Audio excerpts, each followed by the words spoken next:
also not taking shit and being able to be an advocate for yourself or for others in your group.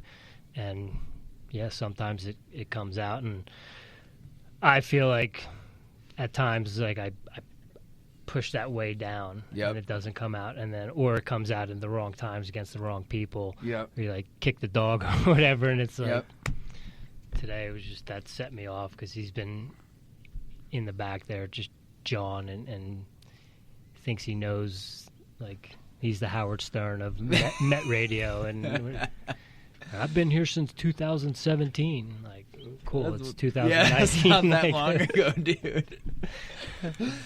I've been at this shit for 18 months, kid.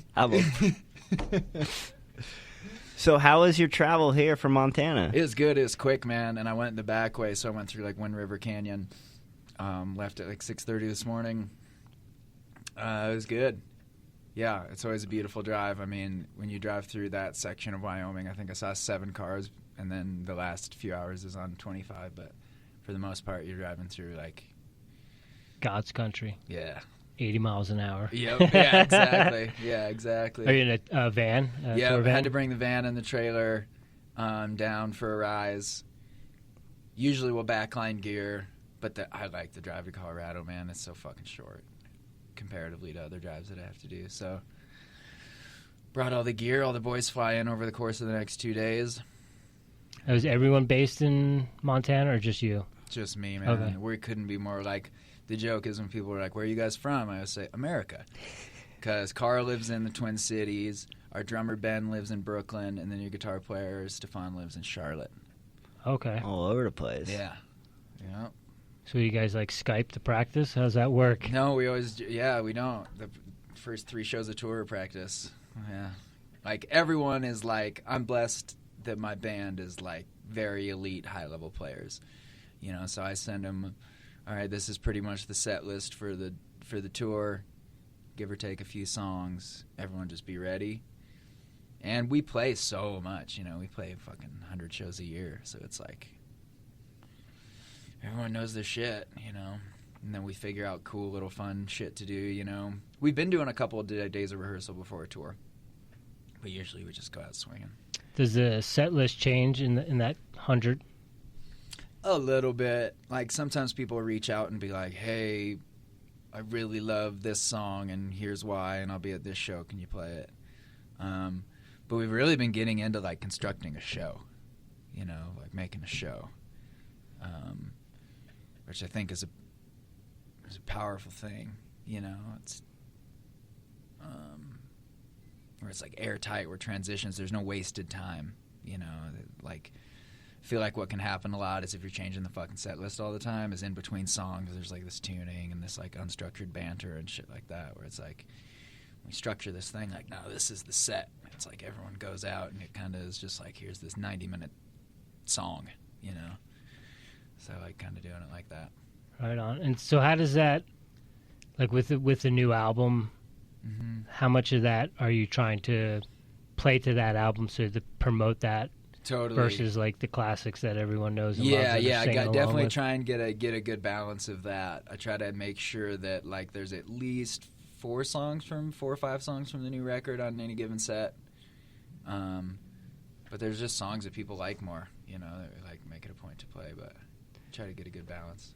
So when we talked to you last time, you said, you know, with your new albums and your new music, it kind of takes time for people to listen to it and start to like it. Do you get annoyed, or maybe that's not the right word, that people are constantly, you know, I Am is that jam and everyone wants to hear that, but it's like, well, I got all this shit and it's really good. A little bit. I understand the lyrical relatability of I Am and like a lot of people's stories, but like musically I listen to that song and I'm like, we didn't even know what the fuck we were doing yet, you know what I mean? Like I wasn't even a good musician yet when we recorded that. But now when we play it live, it's like, you guys will see, dude, it's fucking nuts. It's like, it's a whole different thing, you know. So no, it's and that's a great example of a song that I wasn't really attached to, that I could kind of tell people liked it, but now that it's like the fucking song, you know, it's like it means more to me to play it because I remember writing that song in my notebook. I remember when we were making The Story of You, I remember being like, I don't know if I should put this one on there. Like, I remember the whole thing, so to like have it come full circle, and like it's taught me a lot of like staying out of my way, you know. And when you got a guy coming out to an MMA fight to a song, how weird, dude! How right? awesome, dude! It's crazy because there's been like 3 or 4 fighters that have walked out to that song, and I'm just like, man, if I'm gonna compete, I'm like Mini Men by 50 Cent, you know what I mean? Like, I want some like mean murderous shit, you know, to like get me on the level. So I think it's cool, man. I think like we talked about last time, and I think the reason we're fans of each other, because I fucking love what you guys are doing. It means a lot. Is that like that balance of like, right? Okay, so you're about to get in a cage with another dude, and the only thing, you know, you're fighting to the death, except there's this man in a black shirt that's going to make sure that no one dies, and that's the song you're walking out to. Like, that's a pretty cool dichotomy. Yeah. You know? When I wrestled, my last song that I listened to before I got on the mat would be Django Ma by Trevor Hall. And when you put So Far out there, I'm like, oh, if I ever get Fight to Win or something, that's it. That is the jam. Because it's like, for me, it's not getting all revved up and super like, it's like being in that chill zone and being able to go out there and make things happen and not be, you know, Many Man's a great song, but for me, it's better in the gym opposed to before I go do something. Yeah, dude, it's something, maybe because my feet are in both worlds, I think about it obsessively. Like, what would be my song? You know, like, I think about it all of the time. And yeah, it always comes back to some, like, Eric B. and Rakim. It's always something real mean, you know, like, I just can't help it. Which is funny, because I feel like when I do best in the gym is when I'm, like, that, like, completely, like, calm state, flow state, not angry or aggressive at all, you know? Right. Yeah, there was a time I was running a gym, and we're trying to put together playlists for the classes and stuff. So I put a post down on social media, and some random person was like, well, technically you shouldn't work out to music because it elevates your heart rate, and you should try classical music. And I was like, who the I think it might have been Ronnie, to be honest. That's funny.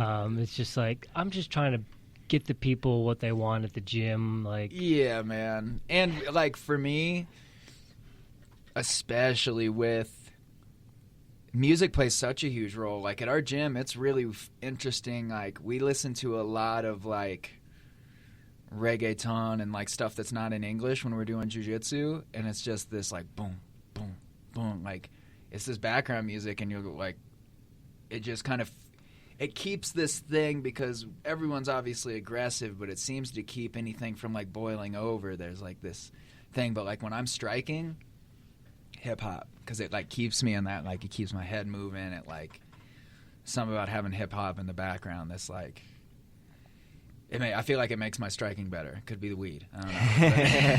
Like, I feel like, both of them, yeah, dude. both of them together. Makes me feel smooth. Now, I've heard you talk on other podcasts about how much hip-hop had an influence on you. Huge, yeah. Huge? Is that kind of what you grew up on, listening to hip-hop, or? Yeah, you know, like, my mom was, like, super into country, and my dad listened to, like, cock rock. So, like, but, yeah, hip-hop was definitely the first kind of music that I found that I felt, I just love the wordplay. Like, I remember when I started, like, just catching on to metaphors and, like, how clever shit was, you know, and I would, like, know every word to a rap song. And then, like, weeks later, like, some form of the wordplay would hit me, and I'd be like, oh, like, there's one that I always come back to is there's this Method Man song where he says, now everyone's going front, like, my joints is on Proactive and they just don't bump. I remember the first time that clicked in my head of, like, oh, like the acne medication, there's no bumps. Oh, shit, you know, like, I just love that kind of writing, and I think the way I write is really fast. And I was just having this conversation with my manager earlier because I want to start, like, getting more hip-hop artists involved with the music that I'm doing.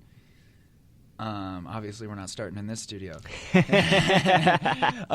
But in it, you know, I just think the ability, if you're going to call yourself a writer, I should be able to, like, stop, write 16 right now.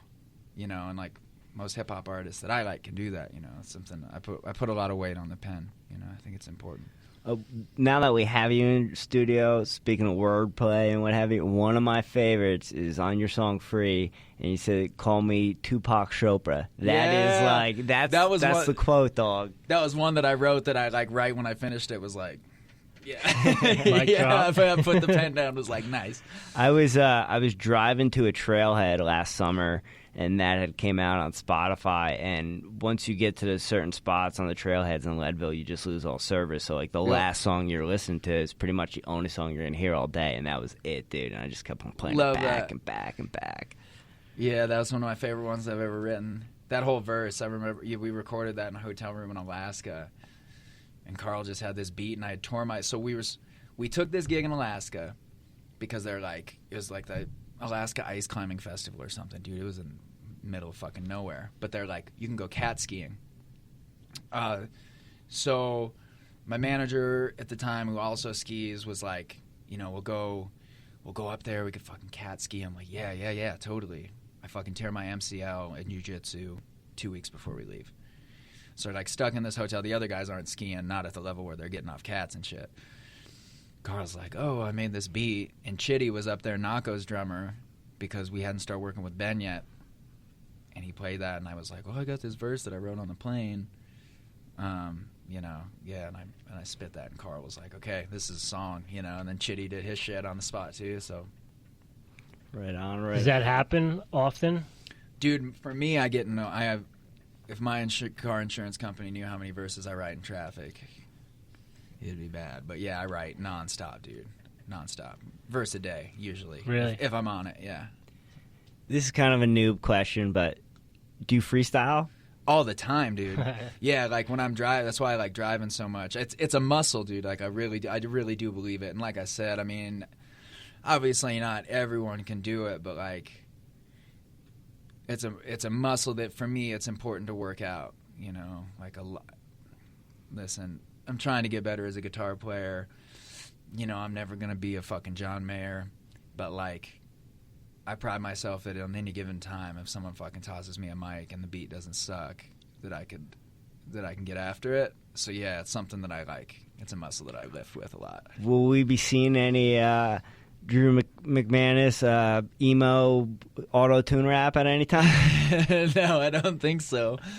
I had no idea that was such a genre until last night. I went to an event, and it was auto-tune emo rap. It was emo rap. And I had no idea that was even such a thing, so I got schooled last night on emo rap, and I'm not hip to that either. Yeah, it's pretty cool. It's pretty interesting. It's a lot of like those little Nas X and sure, all the Xannies and whatever. Yeah, those that shit. I just like I try not to bash anyone's art. Because, like at some point in time, someone told Jackson Pollock, like, you're not even painting, you're just fucking splashing shit on the canvas. He's one of the greatest American artists of all time. But with the little Xans and this whole, like, cult of personality based around, like, the least admirable characteristic traits of human existence, and, like, that's what makes you famous. Like, yeah, dude, this dude has, like, a severe drug problem and can barely read. It's awesome. It's like, what the fuck? Why does that dude have 5 million Instagram followers? Yeah, he's only 17. He has, like, 4 face tattoos. It's just like, oh, that was one of the requirements. Face tattoos, yeah, dude. Rainbow-colored hair. Yeah. Yeah, man. And it's funny, too, like, in the ones of them that are trying to, claim to be prolific in the world of criminology and shit like that, man. 6ix9ine sat in the clink for 2 fucking days before he's like, all right, you want to hear my best song ever? I'm telling on everybody. Yeah, not my cup of tea, man. That's something that I can fully put a stamp on of like, do not fuck with that genre of music. Well, so me, I'm gonna get into what he's probably about to get into, but to give you the background of why I listen to anything is band H2O, punk band. Fuck yes. Yeah. Yep. Toby Morris, he's all about poppage, and it's all about, not about what they're saying or whatever. I like the beat. I like the way it sounds. It makes me groove. So, guilty pleasure, Kevin Gates. I just love it. Before I'm going in the gym, I like it. It kind of